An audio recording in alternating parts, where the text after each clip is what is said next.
Okay, 1 or 2? 2. Oh wait, we're on. Oh, okay. Oh. Hi, I'm Brian Shaw, health educator here with Sacramento Native American Health Center. Welcome to another clarifying episode of the Health Education Minute, where we take about 60 seconds to have a deeper look into the health topics that affect the way we see the world. I have today here with me Dr. Todd Adair. He is SNAC's optometrist. Thanks for being here today, Dr. Adair. Thank you very much for having me. Appreciate it. How do you like those puns? I love the puns. Me too. Okay.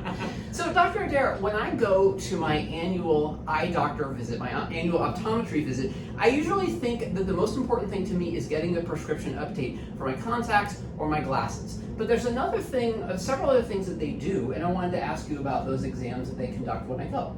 Oh, excellent. So I noticed that other than having me read letters on the wall, is either I have air blown into my eyes with a little machine, or they take one of these bigger machines and it has like kind of a blue loop and they push it up against my eye after they put drops in there to numb them. What is that for? Both those techniques are for testing for glaucoma. The air puff test is probably one of the more common ones, and people do not like that.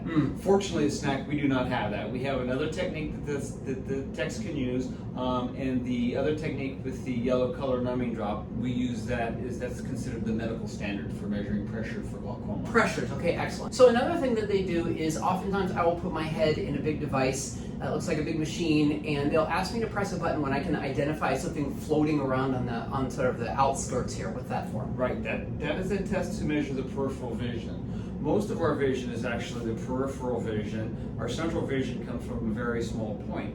You could have a big piece of side vision missing and not even know it. And there's some very specific things for it. That's probably still related to the glaucoma test, because glaucoma specifically steals our peripheral vision. Yes. And then the last thing that they do, and I think I'm pretty familiar with this, is that I either, my eyes get dilated, right? They put drops in my eyes, right. And I either put my face up against a big machine that takes a picture really quickly, yes. And oftentimes they will look in my eyes with a very bright light. What are they doing there?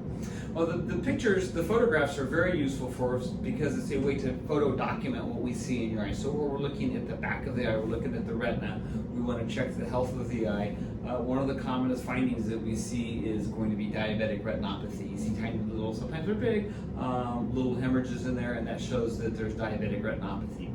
We look physically, as a provider, into the eye. We get a better view than the camera, but we don't have any way to record it. So you get the clarifying view by looking in the eye, and then it's documented with the photo, which we have for changes for the next visit. Yeah. So in summary, it sounds like there are several tests and several screenings that might be done at an optometry visit, not just so that you can see clearly whether you need prescription lenses or not, but also to check the overall health of your eye. That might include pressures, retinopathy screening, and also glaucoma or peripheral vision loss screening that can be done when you see your eye doctor each year.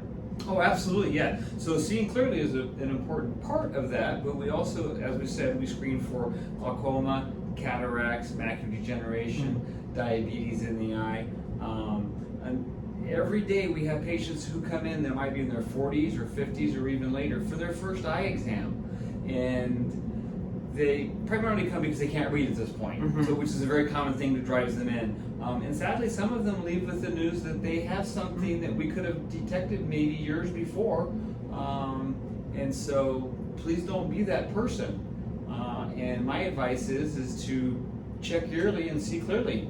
Absolutely. So see your eye doctor once a year. There are sometimes things that they can be detected that can be treated early on so that they don't advance. Right.